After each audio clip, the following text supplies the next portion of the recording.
हो गई, आ जाओ।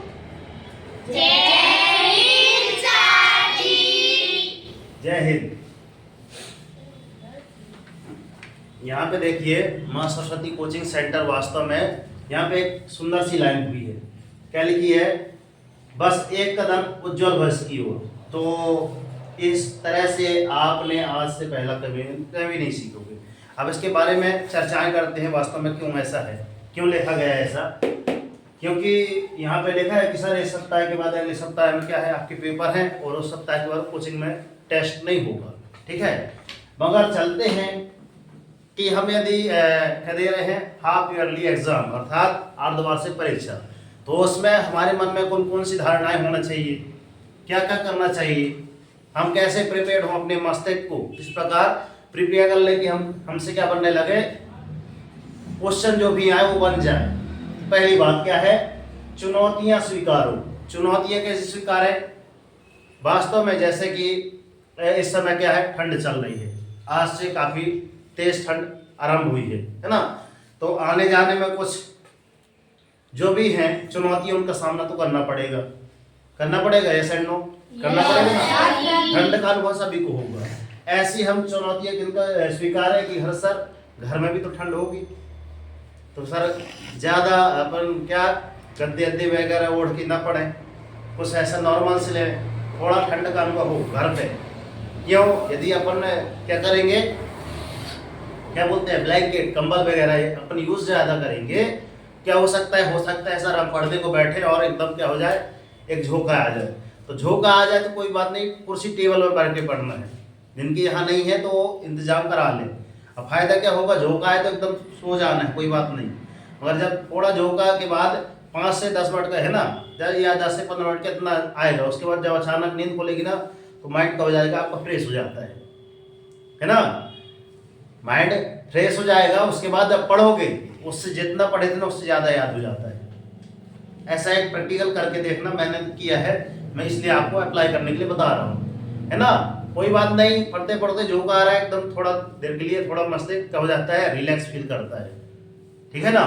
तो चुनौतियां से करो, पेपर आने वाला है तो ये चुनौतियां तो आएंगी, मगर हमको उस चुनौतियों का सामना कैसे करना है वो बता रहे हैं।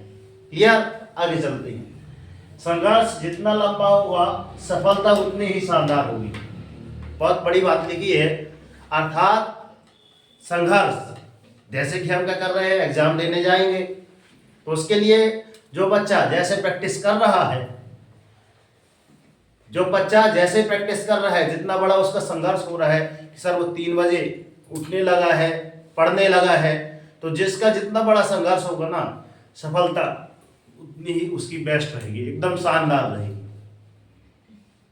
अगर हम 3 बजे नहीं उठ पाते हैं तब इन पेपर के दिनों में, तो ध्यान रखना 2 कोड़ी के बहाने हमेशा 2 कोड़ी के रिजल्ट लाते हैं, मानो या ना मानो, ठीक है ना। जो 2 कोड़ी के बहाने बनाएगा ना तो 2 कोड़ी का रिजल्ट के लिए तैयार रह जाए।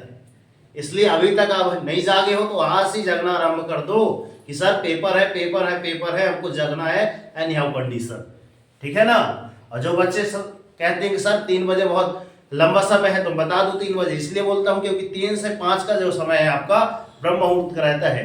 कितने बजे से? 3 बजे से 5 बजे का ब्रह्म मुहूर्त। और उस समय जो विद्यार्थी पढ़ता है, याद करता है, हमेशा लाइफ टाइम तक याद रहती है। तो आपको समझदार है कि सर 3 बजे उठना है कि 5 बजे उठना है, कि जब मुहूर्त खत्म हो जाए। आगे चलते हैं। मेहनत करना सीखे। मेहनत तो कर रहे हैं, कैसी मेहनत करें सर? मेहनत तो हम कर रहे हैं, मगर कैसी मेहनत करें? क्या लिखा है सर? जबरदस्ती से नहीं, बल्कि कैसे करें? जबरदस्त करें। क्या करें सर? जबरदस्त करें। आई मसल में? क्या करें? जबरदस्त। मात्रा का भी बहुत फर्क है। जबरदस्ती में अगर इतना ही मात्रा निकाल दे वही शब्द आ जाता है, और इसमें अपन क्या लगा दिए, मात्रा लगा दिए, तो ये ऐसा हो जाता है, अर्थ का अर्थ हो जाता है। बात समझ में आ रही है? अगर अपन क्या करेंगे, जबरदस्ती से करेंगे तो बस जबरदस्त रिजल्ट आएगा ही नहीं। मगर हम क्या करेंगे सर, जबरदस्ती से नहीं, जबरदस्त तरीके से करेंगे तो एकदम शानदार सफलता मिलेगी। आई वसन में? अर्थात जब मैं पढ़ने के लिए बोलता हूं कि बच्चों 3 बजे उठ जाना, अरे गुरुजी का कहे थे, गुरुजी उठ रहे हैं कि नहीं उठ रहे? गुरुजी को पहली नजर जाएगी। आप उठते हो सर? क्यों बता रहे हो? तो ऐसा ऐसा करते हो? वो तो जमाना रवाना हो गया है ना। तो मैं बता रहा हूँ आपको, यदि आपको लग रहा है बेटर तो आप उठिए, नहीं लग रहा तो बैठ, सब चैन की नींद सोइए, कोई कुछ न कहेगा। यदि आप सोचते हैं कि सर आपके मम्मी पापा आपके लिए कुछ सपना देखे हैं कि हाँ मेरा बेटा पढ़ेगा, है ना, वो क्लास में फर्स्ट आएगा, फिर जब उसको इनाम मिलेगा तो मैं भी जाऊंगा उसका या जाऊंगी उसके साथ, मम्मी पापा फिर तस्वीर खींचेगी कि ना खींचेगी, मेडल मिलेंगे, तो उस समय का प्राउड फील कैसा होगा, उस समय की फीलिंग कैसी होगी वो याद करके पढ़िए। अपने आप अचानक नींद खुलेगी, मतलब खुलेगी, ऐसा सोच के आप सोइए। उसके पहले आई बस में ये धारण करके सोइए, अपने आप नींद खुलेगी सर, पढ़ने के लिए अपने आप मोटिवेशन आए। आगे चलते हैं। नेगेटिव विचार न आए मन में, जो अभी मैंने बताया ना, आप करते हैं गुरुजी? आया होगा, कुछ बच्चे आते हैं। नेगेटिव थॉट्स है ना, क्या है? नेगेटिव विचार न आए मन में, नेगेटिव थिंकिंग को खत्म करने की सोच आज से और अभी मन में धारण कर रहे हैं, क्योंकि अभी नहीं तो कभी नहीं। ठीक है ना। और हम हमेशा क्या बोलते हैं सर आज तो ठंड थी, करूंगा कल से, नहीं सर परसों से करूंगा। तो जब तू कहता है सर परसों, उसके बीत गए परसों, बरस बीत जाते हैं। जो परसों कहता है ना उसके बरसों बीत जाते हैं। और जो कहता है सर आज नहीं सर करूंगा कल, तो उसका दिन जाता है धीरे से कल, एकदम धीरे से दिन भी चला जाता है। और जो कहता है सर परसों नहीं सर कल नहीं करूंगा मैं आज, वही जीवन में करेगा फर्स्ट आएगा, वही टॉपर बनेगा, ध्यान रखना। तो हमको क्या करना है?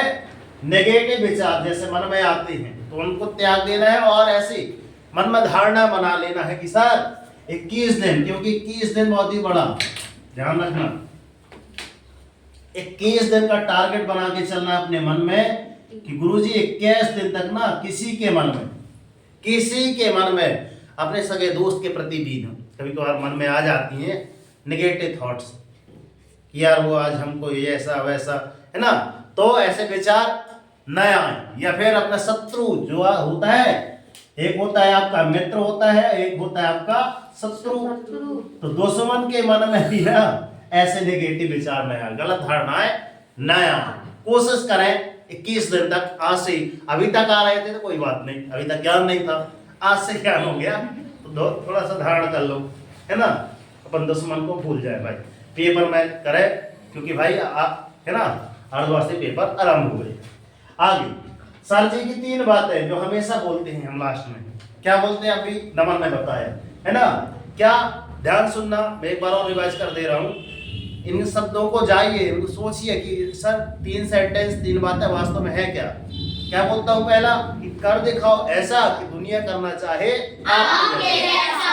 आप आगे से पेपर में क्या करना चाहोगे, कैसा करना चाहोगे कि दुनिया आपके जैसा करना चाहेगी? फर्स्ट आओगे तभी आपके जैसा करना चाहेगी ना, यस एंड नो? यही आप इसमें अभी हर मंडे टू मंडे टेस्ट होता है ना, तो मंडे टू मंडे टेस्ट में यदि आप ऐसा करना चाहोगे तभी ना आपके जैसा एग्जाम्पल देंगे हम।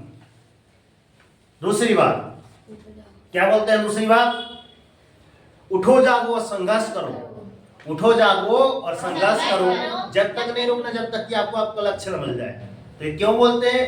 क्योंकि भाई उठो जागो, चुनौतियों को स्वीकार करो, पेपर है, एग्जाम हमारे सामने है, सिर पे है, अगर आज और अभी से नहीं जागे तो फिर कभी न जागोगे, सोते रहोगे हमेशा। ठीक है। तीसरी बात, डेली मॉर्निंग उठकर अपने लिए टारगेट सेट कीजिए। तो डेली मॉर्निंग उठकर अपने लिए टारगेट तो सेट कीजिए कि आज से मैं सब्जेक्ट को एकदम, गुरुजी बोले चाहे ना बोले, जहां तक पढ़ा दिए वहां तक तो कर ही लेंगे। उसके बाद आगे का प्रश्न आएगा तो गुरुजी स्वयं बताएंगे, चलो ठीक है ये हमने नहीं पढ़ाया था, इसकी जगह ये वाला क्वेश्चन कर लीजिए, मगर जहां तक पढ़ाए वहां तक तो कर लो। पसंद आ रही है तो पता चले, नहीं फिर नहीं कह दे धोबी का कुत्ता घर का न घाट का, कह देते हैं सर जहां तक पढ़ाए हैं वहां से आगे करने की सोचते हैं कि सर आगे पढ़ ले, रिवीजन कर लो पहले, जहां तक पढ़ाए वहां तक तो शेर हो जाओ। तो आई बसन में क्या बोलते हैं, डेली मॉर्निंग वॉक कर अपने लिए एक टारगेट सेट कीजिए, एक छोटा सा टारगेट लीजिए, मगर डेली मॉर्निंग वॉक कर एक टारगेट जरूर सेट कीजिए। देखना जिस दिन आप आपका टारगेट अचीव हो जाएगा ना, उस दिन आपकी लाइफ ऑटोमेटिक चेंज हो जाएगी। ठीक है, तो कैसी रही ये मोटिवेशन क्लास? अच्छी लगी हो तो लाइक करें और सब्सक्राइब करें और अन्य लोगों तक जरूर शेयर करें। तो जय हिंद, जय भारत, वंदे मातरम, भारत माता की जय, तिरंगे झंडे की जय, मैया की जय। जय हिंद प्यारे विद्यार्थी।